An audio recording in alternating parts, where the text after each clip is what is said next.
Hi, and welcome back to Bean Talk. Today, we want to talk about the most aesthetically pleasant part of making coffee, latte art. So yeah, let's go.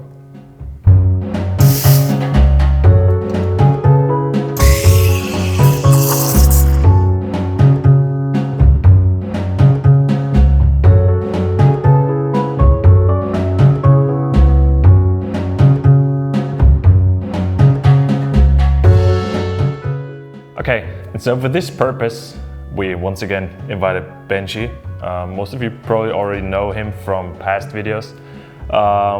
What you might not know about him is that Benji participated 3 times in the World Latte Art Competition. So he's definitely our guy for this video.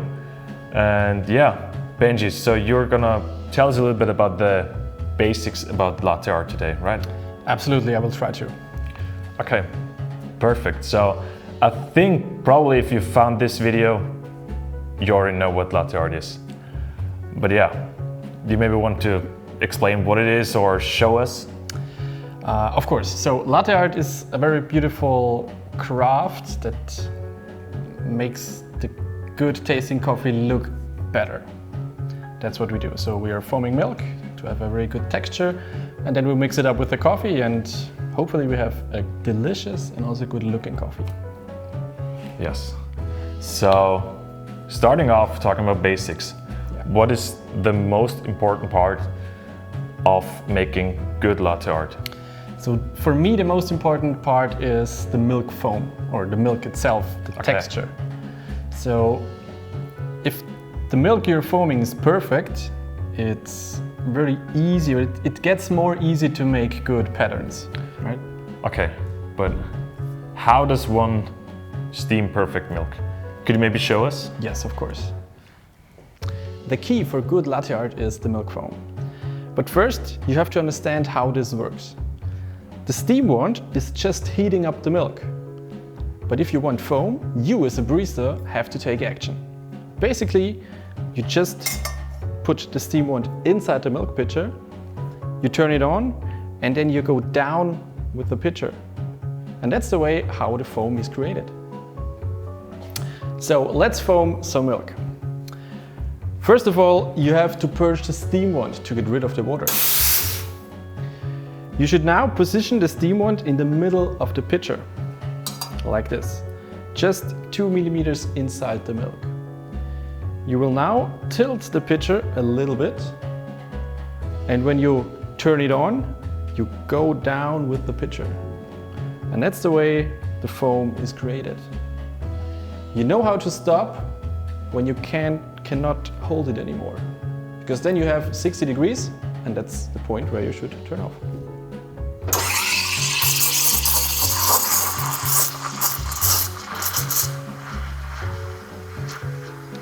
If you see your milk is going like this, it's good.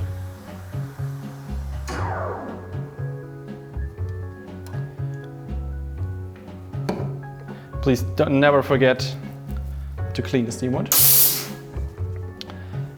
And that's the way we foam the milk. Okay, now we have perfectly steamed milk. Now what? So before you pour, you have to split the pitcher. Okay, why? Because even if it's perfectly foamed, you will have a little bit more foam on the top side than on the bottom side. Okay. So if your goal is to achieve 2 perfectly even cappuccini, then you have to split the pitchers. So you just take another pitcher and you put about 1/3 of it into that, and we keep that for later. And with this milk, we're going to pour our first cappuccino. All right. Let's do it. Let's do it. What should we pour first? I guess the first pattern everybody learns is the heart. But before we do the heart, I would like to show some key basics. Okay. So latte art is working like that. So we put the foam on the creamer. Okay.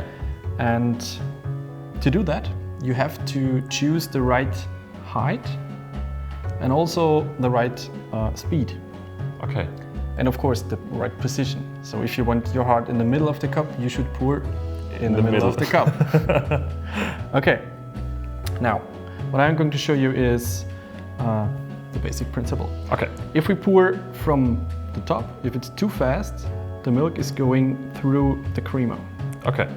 Now I'm going down, and you will see It's going on top. there's a white heart. But if I go away again, I can erase it. Oh wow. Now it's away. So that's how it Sad. works. So you want to put the milk on the creamer. Okay. So therefore you're not allowed to pour too fast. Okay. And So you're not pouring in your pattern, but lay it on top, basically. Okay. so latte art is happening between this. It's just the height and the speed. All right, I see. So, could you pour another heart for us? Of course.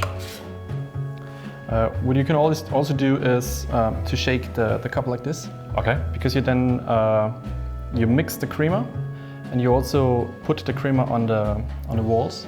Okay. And if the creamer is thinner, it's more easy for you to go down on Okay. the base.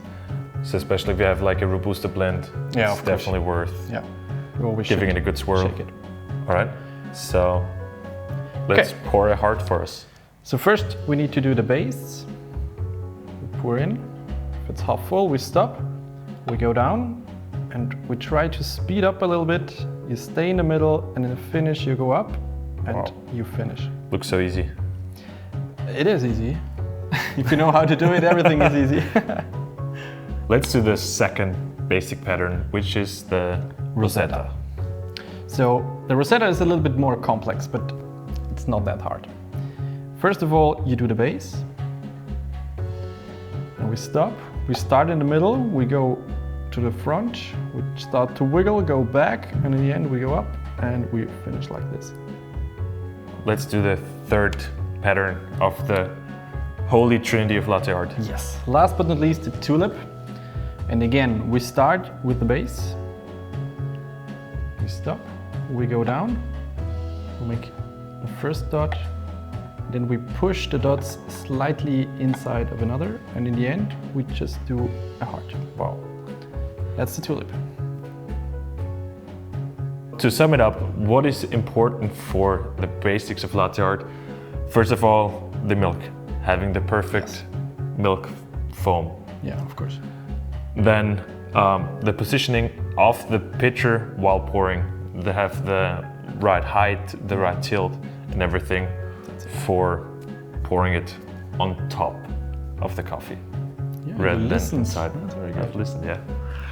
And yeah, so then we have our three little patterns: the heart, the Rosetta, and the tulip. And that's pretty much it for the basics of latte art. But next week we're gonna talk to Benji about common mistakes. So if you sometimes have troubles with your latte art and that you work consistently, definitely tune in and check that out. And also if you want to watch the patterns that we just made in close-up, check out our reels on Instagram. And yeah, that's it. Benji, thank you so much. Thanks for having me. And I'll see you next week. And See you you too. next week. So yeah, drink lots of good coffee and see you next week. Bye.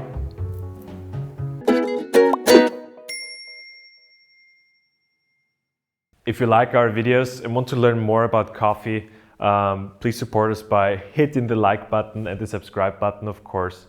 And also maybe if you have some ideas for future videos or topics that we could talk about, just put it down in the comments and let us know. So yeah, thanks for watching and see you next time.